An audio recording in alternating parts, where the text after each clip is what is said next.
memorial. You traced your hand along the wall. Hello, good morning, everyone. Welcome to this session on boosting AI reliability and certainty quantification with MAPIE. So today, Louis and Thibault will talk about the package itself, the uncertainty quantification, and what's even more exciting that it's not just about time series, this whole uncertainty quantification. They will talk a lot about applications in different setting, right? So a little bit about speakers. We have here today Louis Lacombe, who represents Capgemini Invent's R&I Lab, and his colleague Thibault Cordier, who is also from Capgemini Invent. He also holds the PhD and from University of Avignon. And yeah, let's give them a very warm welcome.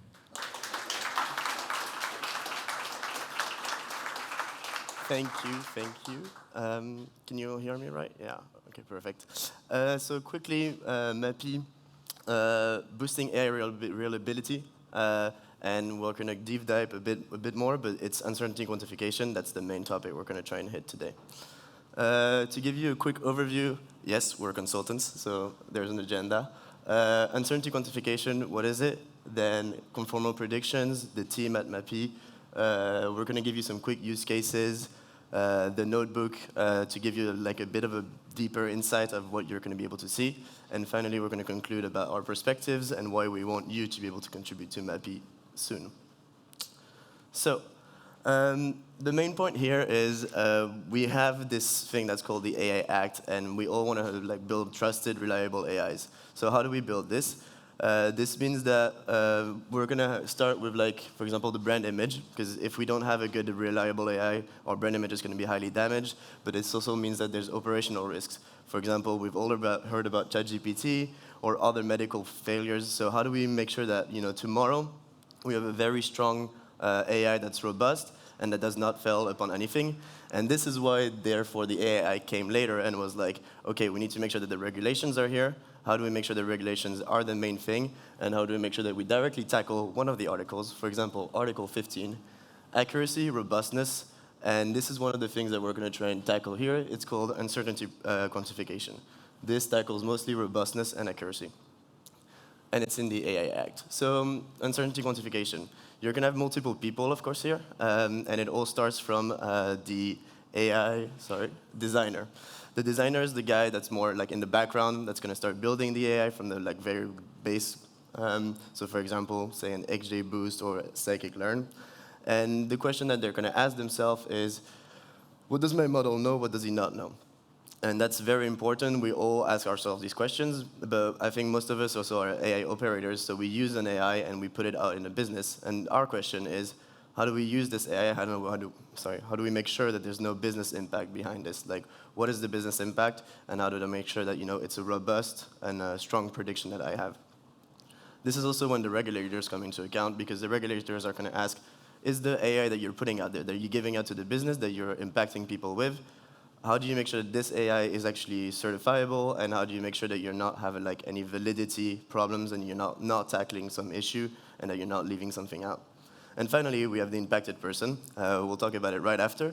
But the impacted person, his goal is saying basically, what's going to happen to me if tomorrow we're using a prediction and this prediction is wrong? How does it affect me, and how is it going to have an impact on how I'm seen around and whatever impact an AI can have? So I'm going to go ahead to the person that gets impacted. Yes, thank you, Louis. So yes, my job is just to tell you a story, just to convince you why uncertainty quantification is highly important when you would like to manage your risk control. And so, in fact, to show you how you can manage more problem and challenge your use cases. So first, just imagine that you have your model and you are sure about the predictions. But definitively, when you say, I predict that I'm going to eat the apple, in this example, you just say that you made some point prediction, and this point prediction just ate the apple. But definitively, you have no insights about the quantification of your uncertainty in these use cases. So are you really sure that I can trust the model predictions, and then you will shoot the arrow? So you can think about two scenarios. So the first one is to say, in fact, if you can guarantee me that, ensure me that there are low risk that the arrow will hit head, okay, for me, there's no problem. I can trust your prediction, I can trust your model, and in fact, I allow you to do what you want. But in the second scenario, what we say is, in fact, there is a high risk of hitting the head, and so in this case, because of this information, I will say, in fact, don't trust your prediction, because you will perhaps do something wrong. And so, with this information of uncertainty, we can say if we should continue or not to rely on the model's prediction. And it's just that. It's just a question of risk control, and you can decline and imagine the same situation in all the use cases in the world. So think about autonomous vehicles, think about medical operations, personal assistance, make price, and so on. So in fact, if you don't take account this information of the confidence of your model, you don't know if it is valid or not to use in risk application. And that's all. So in the literature of uncertainty quantification, there are a lot of methods that allow you to do that. So I will not list everything. I will not describe each one, but you can just keep in mind that there are some resampling methods, some methods based on the Bayesian framework, and finally, other uncertainty quantification methods. Here, I would like just to focus on one particular framework we named conformal prediction, and I will try to convince you that it is the useful framework because of the few assumptions we need to use it, and also for all the guarantees it provides to us and to our use cases. So let's go. What is conformal predictions, and what are we talking about? So first, conformal prediction is a framework of uncertainty quantifications that produce prediction sets with good properties. Which ones? The first of all, it ensures that your prediction sets you built are associated with a confidence level for meaningful interpretation. And this point is very important because many of UK uncertainty quantification methods don't have this property. So what are we talking about that? So it's just a coverage guarantee. In few words, just to avoid to give you two mathematics equations, what we're talking about here is when you see a new observation, the probability that the observation is inside your prediction set is true with high probability. And so this probability, is your confidence level, is just at the choice of the user, of the final user. And this is important because with that, you can know that if your prediction set is small with high confidence, you can trust your model predictions. And if it's huge, you also trust that you are uncertain. But you can also add more than. So of course, you provide coverage guarantee, but you do that with few assumptions. In fact, you do not require distribution assumption, so you don't need to say that you need a normal assumption, or no, it works for any data distribution. The only thing you need to require is just the exchangeability data assumption. So it's just a framework that says that you can change data from the past to the future. We will produce the same words. That's all. And finally, it's still agnostic to your model and agnostic to your use case. So it works every time. It works when you want to do time series, when you want to do computer vision, NLP, etc. It works. And it works also for just linear regression, but also with neural networks. It's not dependent on your models. It's black box. So because it's black box, it's very powerful, and you can decline it for every use cases you can imagine. And just to be short about that, all these things work because of the quantile lemma. The quantile lemma says that you can relate the quantile distribution with the cumulative dispersion function. And I will not enter on the demonstration, but just keep in mind all that, and I will just be short on how does it work. In fact, split conformal predictions will work in 3 steps. The first one is just a classical one. You just need to train your model. So you split on trained data and calibration data. Trained data is just to build your model for prediction points, and you keep calibration data in order to take the quantile of your empirical distribution of residuals. So in the conformal prediction, we prefer the concept of non-conformity scores, but it's the same thing. We would like just to take the quantile that guarantees to cover the observed residuals with high probability. Here, for example, 95%. And then, after on prediction, when you see real data, you just need to estimate your main predictions and just to keep all possible values such that the non-conformity scores is less than the quantile you previously compute. And by doing that, because of the quantile lemma, you can state that your prediction set will cover, in expectation, 95% of the future observation. And that you can state with guarantee. And it's quite powerful. Just to give you some insights on how you can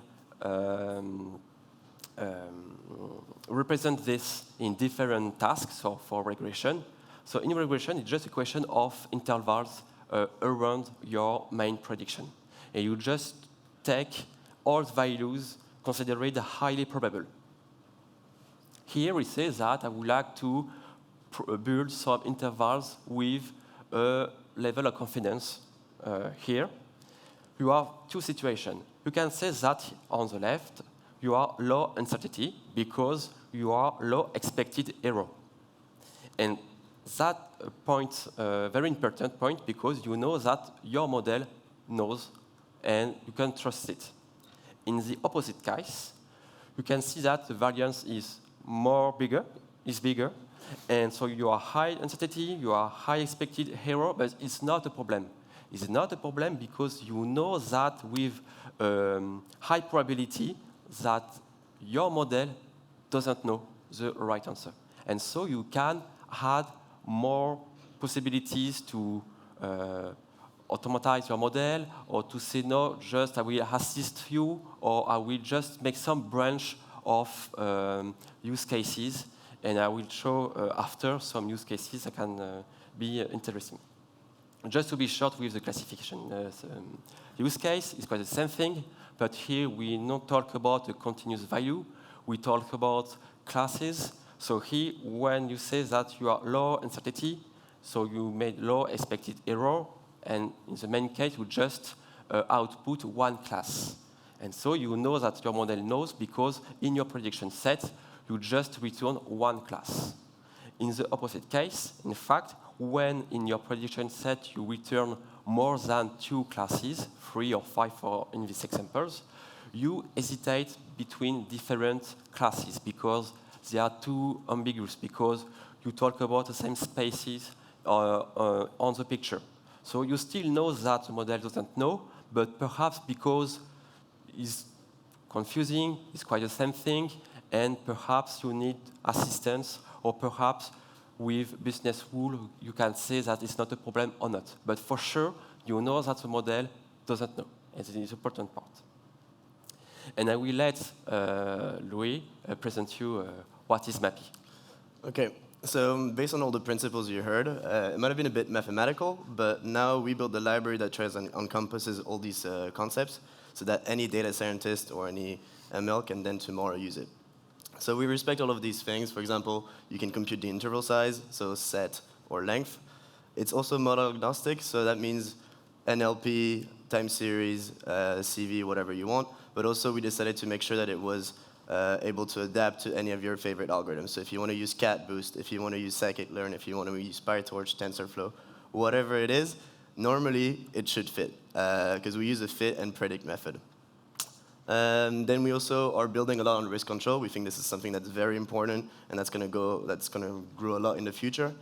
And finally, it's fully distribution free. So that means the assumptions that you need to check before you need to use this algorithm, this framework, are very low. And that's very important, I think, for all of us tomorrow, because we want to make sure that we can use it with any type of data. So what does that mean? Tomorrow, all you have to do is you pip install or conda install MAPIE.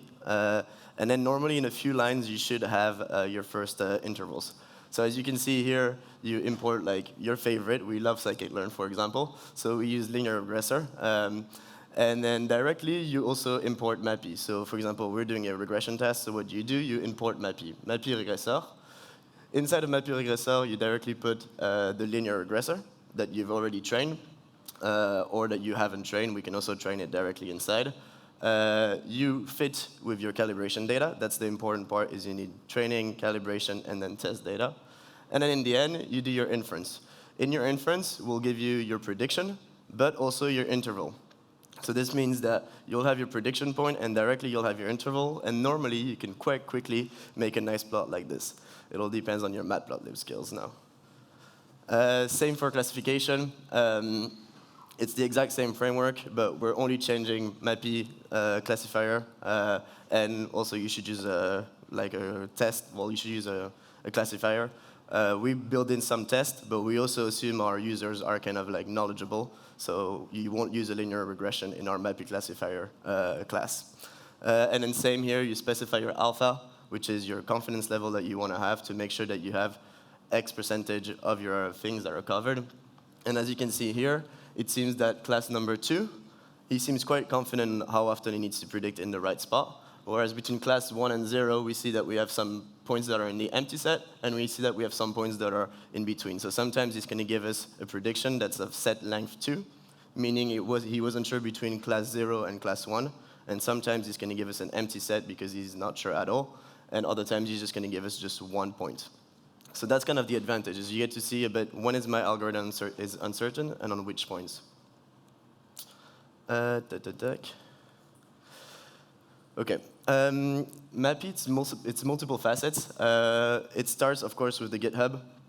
It's a lot of code maintenance. As you're going to see in the next slide, it's been here for quite a bit. But it's also scientific papers. We're Thibaut. We have a couple of PhDs working in the team and a director of research. So the team as a whole, we try also and innovate within the field of conformal predictions. But our main goal is still to build the library. But of course, if we can add some new features, because we work with clients directly, the goal would be to be able to push this. So that's the team. As you can see, as you can imagine also, of course, we're not all there working 100%. But that's the team. If you have any questions, you feel free to grab any of their LinkedIns and ask them questions. But our main thing also is external contributors. We're starting to have more of them, and we want to keep building this because that's how an open source library works. The more external contributors you have, the better it works in both senses. And of course, we're sponsored by all of our financial support. It started at Quantification, and now it's at Capgemini and Vent. On that, so it started at Quantification in 2021. We directly started with regression, and some of our partners, such as Île-de-France or Michelin. And then we decided to grow, do classification, make sure it was available quickly to anyone. So that means we went into scikit-contrib, but we also joined big consortiums such as Confiance.ai. And then we built use cases because we still have a client-facing front. So our thing was to build use cases. So we went to some of our main partners and we're like, we want to try this out. Let's see how we can do this together. The next years, we focused a bit more on like different types of technologies, as you saw with risk control. And we also developed a new framework for conformity scores, which my colleague developed. And this year, we're trying to push it a bit more within our company, but also in the external, because we think it's a framework that we want more people to start picking up. And it's difficult if you don't like share it to everyone. And we're also working a bit on like say biases. Conformal predictions can be slightly adapted for this, so we're building some frameworks for that. And big surprise, we have a MAPIE 1.0.0 that should be coming soon. We'll give you some more insights into this. I'm not going to go through all of this list, but basically just to tell you, each of these algorithms that we implement, they have to be backed up by a paper that has the community behind it, and that has been like tested by the community and that has been approved by the community. That's all that you need to know about this slide. Don't get scared. Now we'll show you some use cases, so how we use these algorithms to actually build some nice tools. Yes, thank you for this great introduction into MAPIE. And in fact, I think we would like some good examples with concrete examples. So we'll just try to give you some insights, some examples, quite complex. And first, just to give you an example of time series. Usually, when you do time series problem, you have some problem with distribution shift. So in this example, it is necessary to manage time forecast and adapt uncertainty to future observations. Why? So in this example, we use the Victoria electricity demand data set. And just we will imagine that we will introduce a brutal change point in the test set. So it could be progressive, it could be brutal, or whatever, to show you the problem. Here the problem is that if you continue to trust your model, so the green line, you will be completely not aligned with the reality, and so you will not take the good actions, in fact. Or, in fact, you will take more time to understand that you have a problem. Because sometimes, if we are just noisy or just a brutal change point, it's just fast for 1 minute, but after it just, OK, it's come back to the normal. Here, it's not come back to the normal, and so you need to have an indicator that says to you, you should see what happens here, because it's not normal.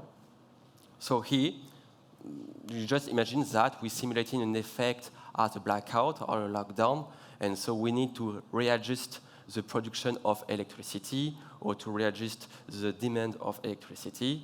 And one important thing here is that we consider that the effect was not considered by the model. So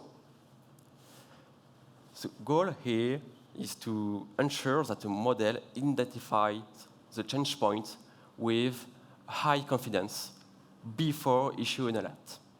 So the main point, because I'm not clear about that, but we would like to avoid false positive. We would like just to issue an alert when it's only necessary. So is it possible with MAPIE? Yes, it is possible. In fact, you can use one particular class. Here is called a MAPIE time series regressor. But what you just need to know about that is because we compute a quantile that cover all the previous residuals, here we will just make a partial fit. So we will update progressively the new residuals we will see in the future in order to continuously updated our quantile, and so to be sure that our uncertainty intervals grow and grow until we see the problem. So we have different methods to do that. You can also update some hyperparameters, but I will not go in details. We have not so much time to explain that, but here an example. So you see here the change point. Yes. You see here the change point, and you can see in few minutes, few hours, that our uncertainty intervals will cover now the new test data. And so if we would like to ensure that the demands don't go downside 2 gigawatts, so you can say perhaps you have a problem. Human, you need to assist and to check what's happened. And just to give you more insight on how we know that it works is because here we will compute with rolling coverage the performance of our model. So the rolling coverage is just how frequent we will cover the new point observation. So of course, because there are no change before, we fluctuate downside, but it's not a problem. It's because we readjust up and down, but okay. But after we see this change point, directly we will continue to grow up our quantile, and so to grow up the confidence we will give to our model to be sure that we will continue to keep the new values. Okay. So this is one example on time series. I will let Louis to give you an example on computer vision. Okay, computer vision. So I think we all want to use tomorrow a taxi where we get in and we don't have a driver. We just directly use it, and there we are. However, I found this picture. We call this a carrosse in French. I'm not sure what the word is in English, but the issue is that Tesla calls this a truck. So we all have an issue here because it's clearly not a truck. I don't know about you, but clearly someone here, the AI operator probably, or the AI designer in this case, because I think they designed both, should have asked themselves, what is this really? When is my model valid? What are its limits? When does it know? When does it not know? It's clearly a big issue. So now we decided to do the same. We went into the streets of Paris, and we were like, okay, now we are the autonomous car. What do we see?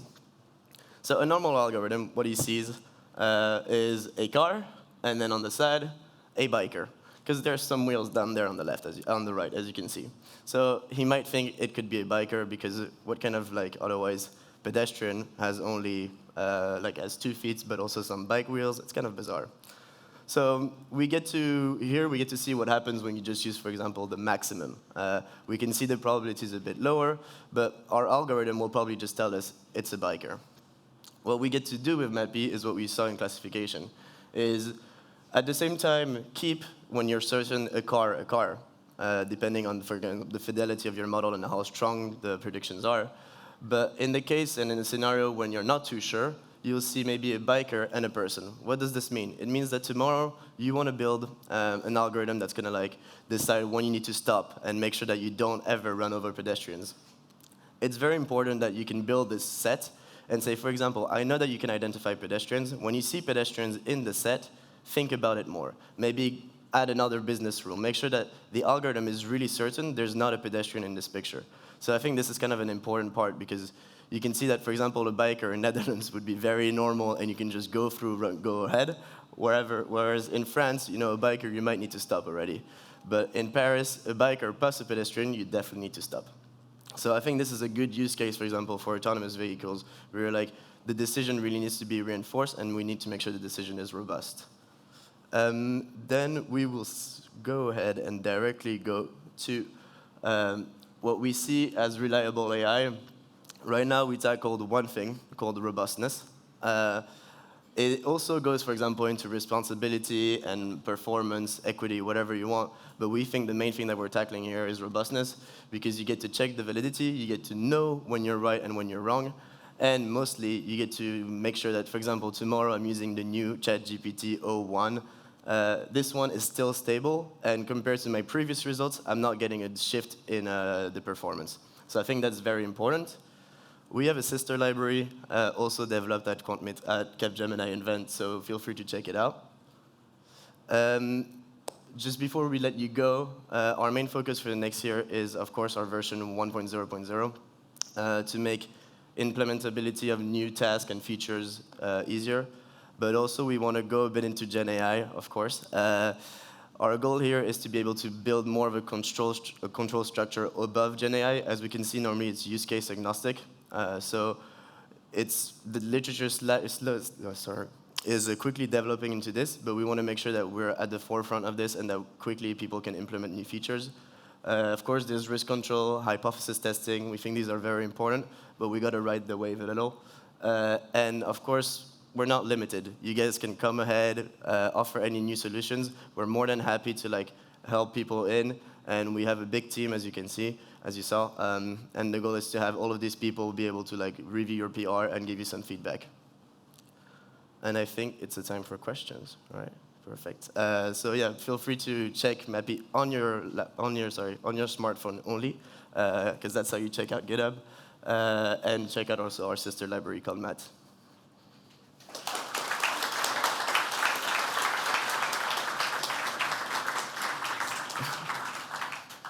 So yeah, as the speakers mentioned, this is the Q&A time, and I see a question there was first.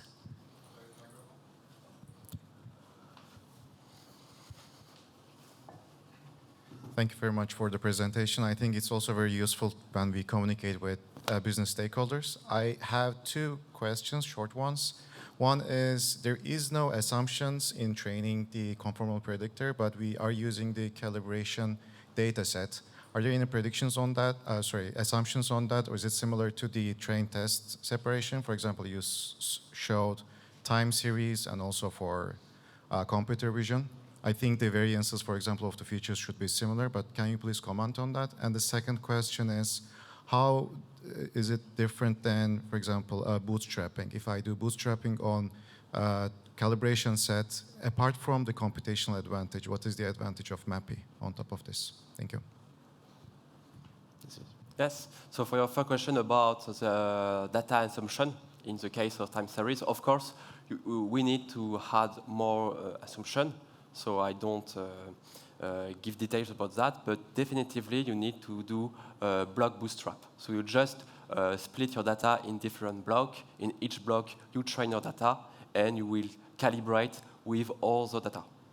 And in the same way, we just present here the split conformal prediction framework, but you can also do as well with different cross strategy.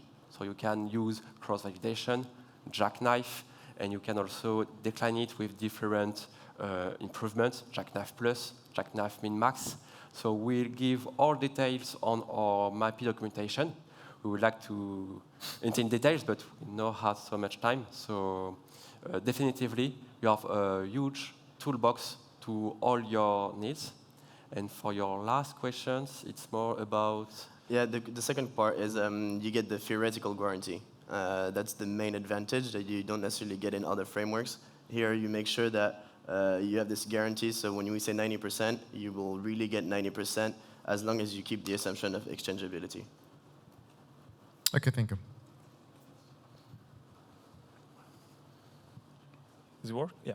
Hi. Down here. Thank you for your talk. I'm actually trying to push my team to use conformal prediction, but I end up most of the time with one problem when it's a binary classifier. I see that you're nodding, so I guess it's something that... So my question is actually, what is your point of view on applying conformal prediction for binary classifier? Yes, it's a very interesting question because I think experts are quite divided about this question. Because when you talk about binary classification, what you say is, I will choose between say no, to say yes, or to say no and yes. So it's not, you give not information about what you can say. If you, for example, in multi-classification, you say I've adopted between a lion and a cat, okay, you can understand that it's a same family. But binary classification is quite difficult. And in the same place, in fact, you have already all the tools that can help you. For example, the calibration.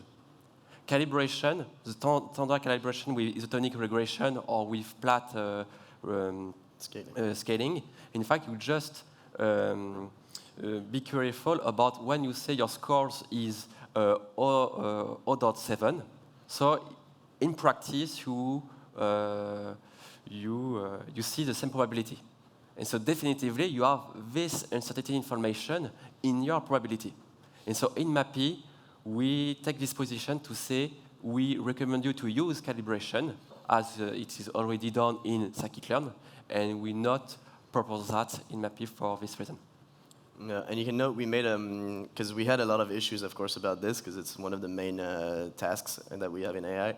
And we made a specific page on our documentation explaining a bit more in details and citing some papers. So feel free to go check it out. And if you need your team to be convinced, maybe tell them to use other classifications. Thank you. All right. Yeah. Question?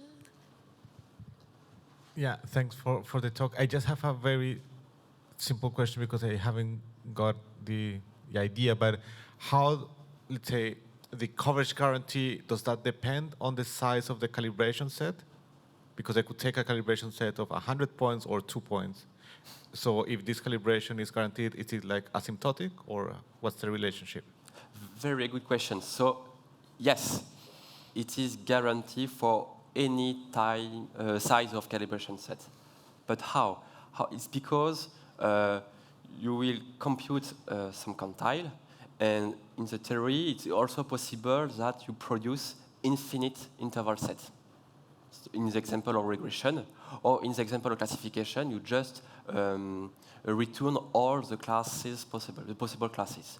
So the naive conformal predictor is to still return the infinite space, and you still cover in 100%. So it's not pertinent, and so that's why when you use a small calibration set, your predictors will be more conservative. So definitively, more you are calibration data, more you will produce meaningful prediction sets. But yes, this is tricky, but it works anytime. I should precise also it works in expectation. So sometimes we reach just behind your target, sometimes just greater than your target. But in expectation, you will still achieve coverage guarantee and with more conservative margin. Hi, thanks for the presentation. I have a question related to MAPIE time series, the case that you presented. I'm not sure, the details of it. So I have a question, whether it can be used for, let's say, signifying the model degradation or also the data drifting. So when you do this, the interval prediction, both of them, or thanks. Yes. No, good question. Thank you for your question. In fact, it's just a question of updating quantile. So you need, on the top of your model, to have business rules. And so if you would like to detect some degradation in your prediction, what we will see is what is the amplitude of your residuals. And so if you see that the amplitude grow and grow up with time, it's for you a signal that something is wrong. And so in conformal prediction, you have this information with the quantile. So depend on the scale of your target, you will define in your specific use case what is your constraint, what is your goal, in fact. Yeah. It's not something that we have done so much of, but there are papers about it, and that give you also intuitions on how to tweak the rule and what good rules to set. So we can share some papers with you later if you want. But there are there is knowledge about this, and conformal prediction is talking about this. So.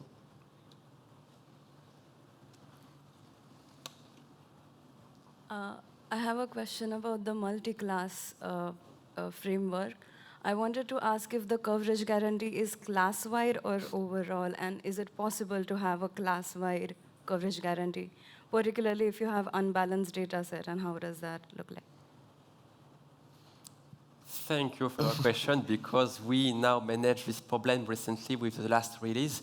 So in the literature, we have such algorithm we named Mondrian conformal prediction. And in fact, it allows you to define some specific groups of interest and to be sure that in each subgroups, you guarantee of coverage. And so it works. So this is the main advantage of this method. The drawbacks is, as the previous questions, you need more and more calibration data set to be sure that you have enough data in each subgroup to estimate a good quantile. But definitively, you can manage that with such a strategy, and you can also do that with different heuristics. So you can define your subgroup with respect to the X feature, or with respect to your Y space, or with respect on one you predict. Perhaps we would like just to be sure that it is balanced with respect to the class prediction. And so it's up to you to use with respect to your use cases. But definitively, yes, you can do that with MAPIE now. Yeah, and just to confirm, your first question was exactly, does it, like out of the bat? It does not out of the bat. It's a general coverage. And so you will see a difference per group if you don't use Mondrian. If you use Mondrian, then you will get the exact coverage for all of the groups. So that's why Mondrian is a new feature we just did, because we had this question, for example, male-female bias or others. So this was a big thing.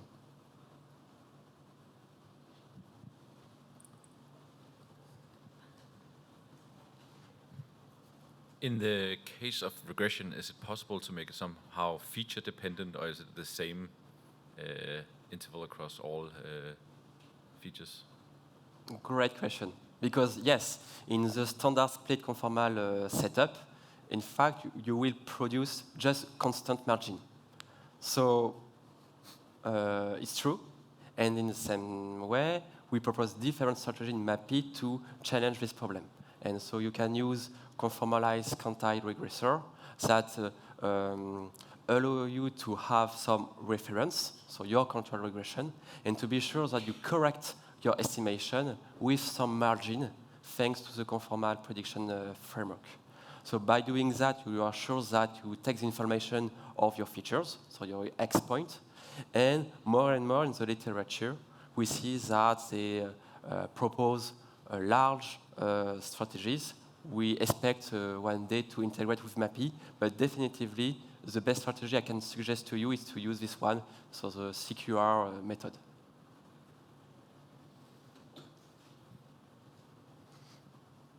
Hi, thanks for your presentation first.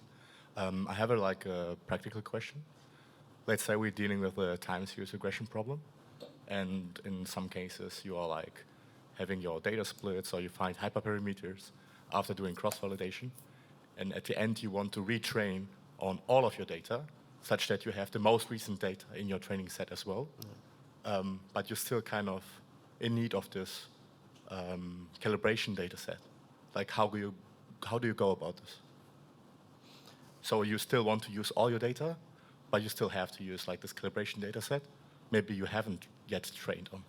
So how do you do that? Mm-hmm. Yeah, time series is definitely one of the trickiest part for conformal predictions. There's a lot more being done, but with regards to the training, retraining, really, and I guess in a production setup, the calibration data set will usually be some part that you will take out of your training because you don't really have the choice.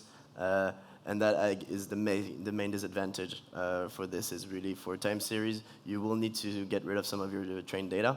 But behind you will assure that you have a more robust prediction. That's the, unfortunately, maybe there's a new technique, but I think it's the downside that you'll have here. Yeah, I was wondering if you have benchmarked this method against other methods, and if you could highlight some of the disadvantages of this method. I don't think we have. There's a lot of papers online that if you want, for example, you can start with a gentle introduction to conformal predictions. It's a nice entry point. And we haven't necessarily done any. We tested against Bayesian at some point. But there was no main outcome of this, and the main thing that we had is that we wanted to be able to use it for any of our data scientists, so we wanted to be fully model agnostic. So that was the main push for this. I think each method that we presented before has their advantages and disadvantages. I think we'll share the slides on the GitHub or something, So feel free to check those out. But we haven't done like a full spectrum-wide analysis of this now.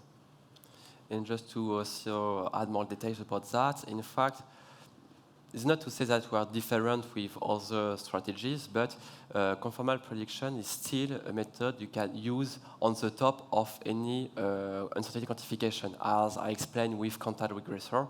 Quantile regressor do the same job to try to quantify the uncertainty, but when you do that, you can't have the guarantee, coverage guarantee.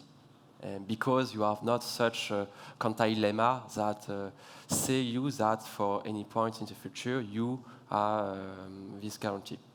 But definitively, if you would like to use your custom uncertainty quantification, you can still add some correction with conformal prediction framework. But this is our philosophy. We are not against all the methods. We are just a method that try to give you some guarantees with a meaningful interpretation in your data.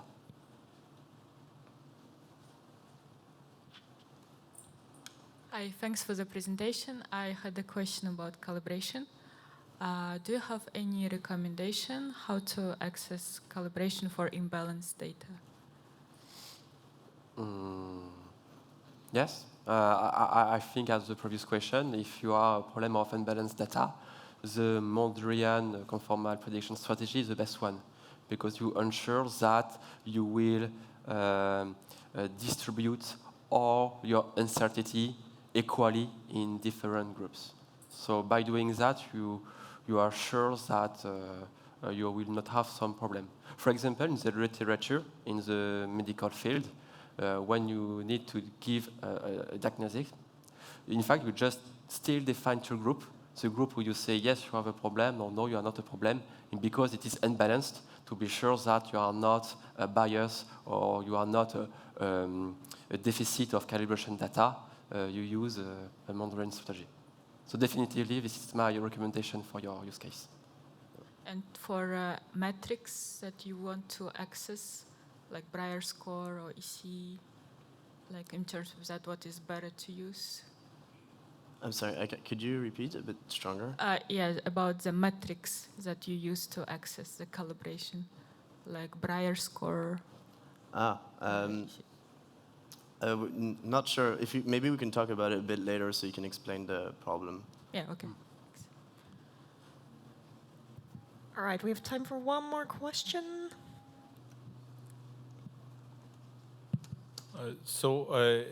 If I look at uncertainty quantification, there is aleatoric uncertainty and epistemic uncertainty. So aleatory comes from where you have data, and epistemic is where you don't have data. So MAPIE seems to focus on regions where you have data, but can you also model out of distribution errors? Like if I have a new data point that is not in my training set, can it also deal with things like that?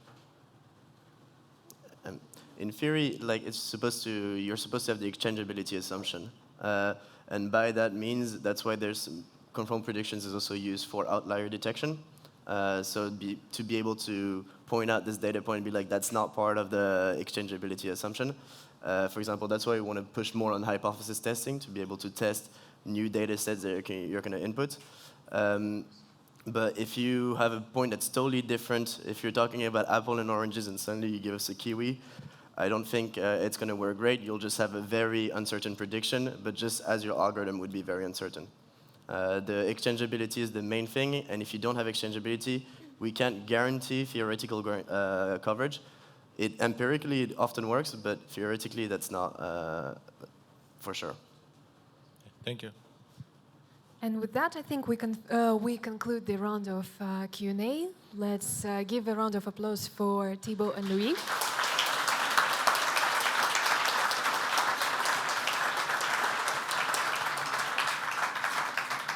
And also, if you had some questions but you didn't have to ask them, make sure to ask them today during the conference, since Louis and Thibaut, they traveled from Paris, so we don't know the next time you'll be able to ask them directly. Yes, thank you.